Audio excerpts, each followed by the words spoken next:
সারাদিন ময়দান প্রস্তুতির কাটে নিয়োজিত ক্লান্ত পরিশ্রান্ত মানুষ যখন রাত ৩টার সময় আরামের ঘরে উঠেছিলেন, কিছু মানুষ তাহাজ্জুদের নামাজে উঠেছিলেন।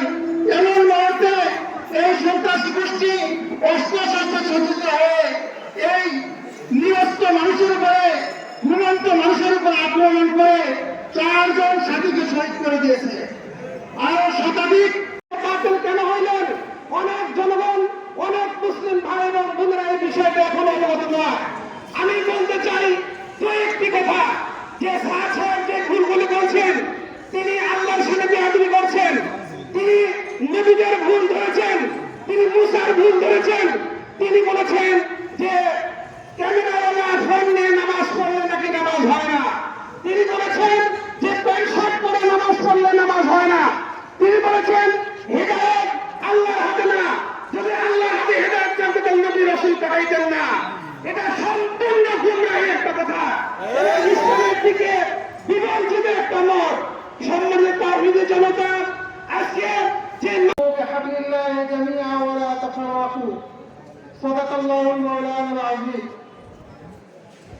সংগ্রামী তাওহীদি জনতা, অত্যন্ত বেশি হৃদয়ে, ভারাক্রান্ত হৃদয়ে আজকে আমরা এখানে উপস্থিত হয়েছি।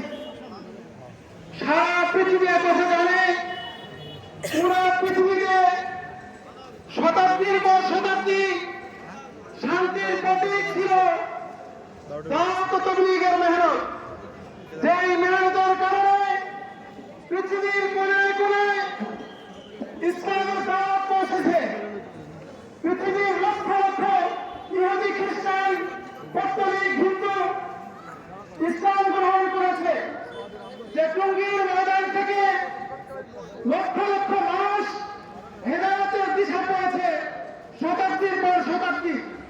এমন একটা শান্তিপূর্ণ জামাত দাওয়াত তাবলীগ, যেটা হযরত মাওলানা ইলিয়াস কান্দরবী রহমাতুল্লাহ আলাইহি, হযরত মাওলানা ইউসুফ কান্দরবী রহমাতুল্লাহ আলাইহি, হযরত ইনামুল হাসান রহমাতুল্লাহ আলাইহির নেতৃত্ব যতদিন পর্যন্ত চলেছে, এটা শান্তির প্রতীক ছিল পৃথিবীতে।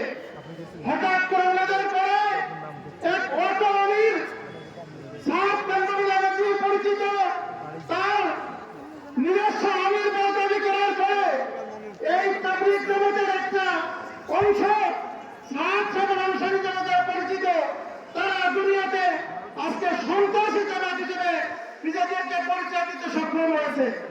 যার ধারাবাহিকতায় গত 2018 সালে টঙ্গী ময়দানে রাতের আধারে অনেক মানুষকে শহীদ করা হয়েছে। হাজার হাজার ওলামা তোলামা, পীর সাহেব সাথীদেরকে আহত করা হয়েছে। যদি 18 সালে তৎকালীন প্রশাসন আবার একের পর এক সারা দেশে তাদের তৎপরতা চালিয়ে যাচ্ছে, এই ধারাবাহিকতায় গত 18 তারিখ দিবাগত রাত্রে টঙ্গী ময়দানে মানুষকে এমন ভাবে আহত করেছে যারা বর্তমানে বিভিন্ন হাসপাতালে মৃত্যুর সাথে পাঞ্জা হয়েছে। তাই আজকের এই সমাবেশ থেকে আমরা এদেশের শাসন ক্ষমতায় যারা আছেন তাদের কাছে দাবি রাখতে চাই, যে সন্ত্রাসী সাবিয়া গোষ্ঠী একটা শান্তিপ্রিয় জামাতকে এরকম সন্ত্রাসী গোষ্ঠীতে পরিণত করেছে, যারা দাওয়াত তাবলীগকে এরকম মানুষের সামনে নিন্দিত জামাত হিসেবে পরিচয় করছে, তাদের সকল কর্মকাণ্ড বাংলাদেশ থেকে নিষিদ্ধ করতে হবে। আমরা যেহেতু সকলেই ওলামায়ে কেরাম, দিনদার মুসলমান, সেই 18 সাল থেকে অত্যাবধি এই সাদিয়ানি সন্ত্রাসী গোষ্ঠী তারা হস্তগত করে রেখেছে, যেখানে আলমী শূরার সাথীদেরকে কোনো আমল করতে দেওয়া হয় না। আমরা প্রশাসনের কাছে দাবি রাখবো, অতি দ্রুত এই কামনার মাননীয় মার্কাজকে সাদিয়ানিদের কবল থেকে মুক্ত করতে হবে এবং এই মার্কাজ আলমী শূরার সাথী ওলামায়ে কেরামদের সমর্থিত যে তাবলীগ, এই তাবলীগের সাথীদের সাথে বুঝিয়ে দিতে হবে।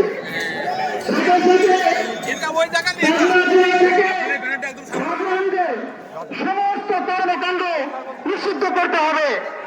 আপনার কোন মসজিদে সাদিয়ালদের কোন ভাগের তবলিগের কাজ চলতে দেওয়া হবে না।